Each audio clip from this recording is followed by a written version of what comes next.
উজনি অসম বুলি ক'লে আমি যাক বুজি পাওঁ তাত 50খন আসন নাই।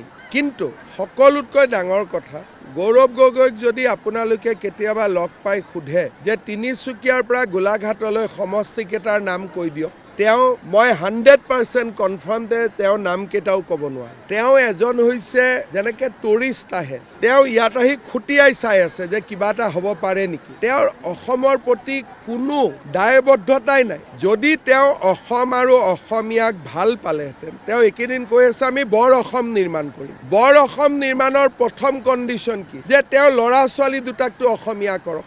তেওঁ কয় আমি বৰ অসমত সোমাব লাগে। তেতিয়া বৰ অসমত অহা মানুহখিনি এইটো নক'ব নেকি যে প্ৰথম তোমাৰ ল'ৰা ছোৱালী দুটাক অসমীয়া কৰা? যিজন মানুহৰ নিজৰ ল'ৰা ছোৱালীয়ে অসমীয়া নহয়, তেওঁ বৰ অসম নিৰ্মাণৰ নামটো কেনেকৈ ক'ব পাৰে? আৰু তেওঁৰ বৰ অসমত কোন থাকিব? মিয়াবিলাকহে থাকিব, বেলেগটো নাথাকে।